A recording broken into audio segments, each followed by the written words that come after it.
I was hired by a very wealthy billionaire who invested a considerable amount of money into the construction of his very own telescope. I'm not talking about your generic backyard telescope. This one made the James Webb Space Telescope look like a child's play toy. You could see up to several billion light years away with full clarity. Hell, you could spot a single quarter onto the surface of the moon if you had to. This was a technological marvel that must have required a significant amount of funding and resources. You could actually zoom into specific star systems within the galaxy. They launched several space telescopes in order to get a full picture of all around our orbit. It was practically the wet dream of any astrophysicist. Luckily for me, I was lucky enough to get into MIT and work in several laboratories with highly credible researchers. I graduated with over 20 publications and got offered a paid PhD position that skyrocketed my career. I was sought out by NASA, and as much as I really wanted to be with them, the pay was pretty much shit, and they were pretty underfunded. So, being hired and given free reign of an entire telescope was an automatic yes for me. The makeup of my team is pretty irrelevant, but it consisted of 5 other members that were not as equally qualified as me. My first couple of days analyzing the night skies were pretty exciting, almost exhilarating. I recorded hundreds of galaxies and wormholes that weren't discovered yet. There was one specific galaxy, though, that caught my eye. It was located behind the Canis Major Dwarf, obstructed by the light of our closest neighbor. It had the appearance of a massive galaxy similar to the Milky Way, yet its solar systems were becoming misaligned. It was as if the galaxy's gravity, which contained its systems, had started weakening, causing thousands of galaxies to scatter into the void of space. Out of curiosity, I started recording and analyzing the different solar systems within the galaxy. I managed to record 5 solar systems with habitable planets for future purposes. I couldn't think of a suitable name for the newfound galaxy, so I decided to leave it for another time. I had too much on my plate with presentations, data checking, and publications. Besides, I had too many names to name my galaxy. I was stuck between choosing a Greek, Roman, or even naming it after myself. I saved the files and went back to working on my other projects. It must have been a full week before I was able to go back to accessing the telescope. In between that time, I decided to name my newfound galaxy the Montalvo star system. Upon returning to the telescope, however, I noticed some major abnormalities. Within my entire career, it was something I never saw nor heard of. What was once the Montalvo star system was reduced to a mere cluster of scattered solar systems. At first, I thought I was looking at a different galaxy altogether. Perhaps it even got swallowed by a nearby wormhole, but the one planet I had recorded as a habitable planet was still there. I still didn't understand where the rest of the systems had gone. I even compared past photos I took of the entire galaxy. Within an entire week, entire solar systems had disappeared. I decided to zoom in on the remaining systems to examine them. The first 3 seemed uneventful, just a couple of planets rotating around their corresponding star. However, the 4th one had something a little special, a type O star, one of the rarest stars known to man. These blue stars are so bright that they can be seen at great distances, and some can even be seen on Earth with the naked eye. They have such a mass that when they die, they end in such violent supernova explosions that they can lead to black holes or even neutron stars. Most stars just fade into oblivion. I was so in awe of this beautiful star that I almost missed the giant object traveling through at an odd angle. It looked like it was going against the standard gravity of the star system and headed to a planet the size of Jupiter. It was horrifying. It was about the size of our sun. At first, given its strange movement and velocity as it circled around the planet, I thought it was some sort of misaligned dwarf planet, but the closer I looked at it, the more organic it looked. It had large appendages, what I assume would be tentacles that wiggled everywhere, and it moved its body in a swaying motion, like a whale swimming. I was left in complete bewilderment at the images that I was seeing. To my knowledge, there were no organisms that could live indefinitely in the vacuum of space. Even the microscopic tardigrades could only live approximately 10 days before the radiation kills them. What I was seeing would revolutionize the biology field. My name would be synonymous with the exploration of extraterritorial organisms.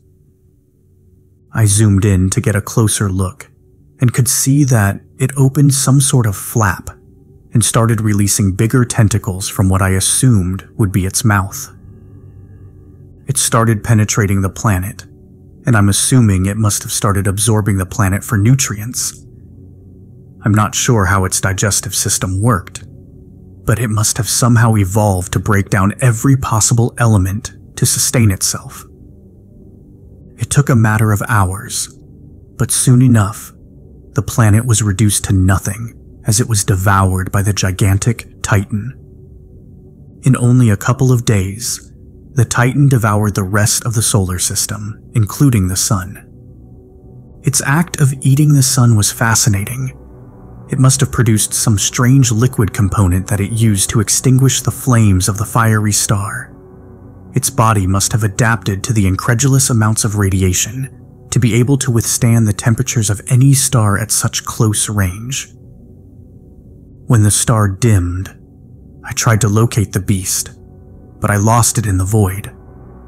Instead, I located the nearest solar system I deemed as Marana. The solar system wouldn't have caused me to blink an eye. It looked pretty ordinary. One star with 5 circulating planets. It wasn't until I saw several lights on the planet's surface that it caught my eye. It was the 4th planet away from its star that had several lights in a grid-like pattern similar to that of Earth when seen from a distance. It couldn't be. But it was. This mysterious planet had some semblance of a very advanced alien civilization. I was getting ready to jot some more notes down when I noticed something very peculiar. A sudden bombardment of smaller lights started leaving the planet's surface in a very organized pattern. It was like they were sending out ships. From my angle, thousands and thousands of very little dots started taking a protective stance around their home planet. I watched in fascination as they merely circulated around their planet. It was like they were ready for something. I waited for a couple of hours, when all of a sudden some weird portal opened up in the middle of Marana. It's difficult to describe, but between the edge of the Marana solar system and the 5th planet, a hole similar to the shape of when water drains opened up, releasing small bits of what I could describe as pure plasmic energy. This time, 2 of the Titans I encountered earlier emerged from the hole. I'm pretty sure that one of them was the same one that devoured the solar system from before, but it brought along a smaller Titan. I assumed that it must have been its offspring, but it raised further questions as to how that was even possible. Could it be that it reproduced asexually?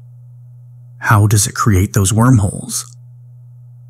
I had so many questions circulating in my brain, but it was cut short by the events that started unfolding right in front of me. The smaller beast headed towards the 5th planet, while the larger beast moved towards the 4th planet. The alien ships must have tried firing every weapon they had because flashes of light erupted all over the vicinity of the great beast. But I watched in horror as the Titan merely waddled through the formation of ships like nothing. Instead, I saw the tentacles shoot off random projectiles that took some of them down, like they were sentient themselves. The beast itself hovered over their planet and began releasing its large tentacles that must have penetrated deep within the planet. It only took a couple of hours for the entire ordeal to be over. It sent a chill down my spine. How could an entire civilization have been wiped out by one organism so giant it didn't even acknowledge the billions of lives it took? The idea that such a beast came into existence sent a dreadful feeling to my core, but I had to know more about it. So, I continued to monitor that sector of space. I didn't leave the observatory for weeks, getting to the point where my other coworkers started to complain about the smell. I had too much to do and not enough time. The updates I kept sending over were nothing exciting. New galaxies were discovered here and there, but I didn't send them anything groundbreaking yet. I kept that stuff to myself. For now. It took another couple of days for the beasts to devour the Marana solar system, and as soon as its star went dark, I lost them to the void. They resurfaced in the nearest star system once again, this time bringing a third. This went on for about another month. Each time a solar system would be completely devoured in a matter of days. When the stars went dark, they would use some sort of wormhole opening to pop up in a new star system and bring in another one. They always traveled in 3, and when they reached their capacity, they would send off the 4th one by themselves. As dreadful as it was to witness such acts, it paled in comparison to what I had discovered. I noticed that the path they were moving through was headed in our direction.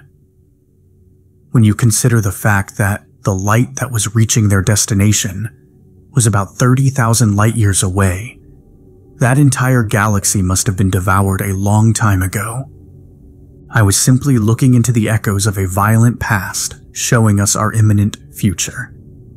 Based on my calculations, which I had to take into account their exponential growth and the fact that they travel faster than anything we could ever think of, I estimate it'll be another year before the other scientists notice that Canis Major, dwarf galaxy, will start to go dark. In 2 years, they'll have wiped out half the solar systems within our reach. In 3 years, they'll hit our solar system. We don't have much time before our planet becomes another victim of the horrors of space. The progress and advancement of our technology isn't rapid enough to escape our inescapable fate. I decided to compile a full briefing for the government space agency to raise alarms as to what I had discovered, but I had my credentials wiped, and I was fired. Hell, they even threatened me with imprisonment if I spoke about it with anyone. However, the truth must be out there. They are coming, and they don't care about anything but quelling their hunger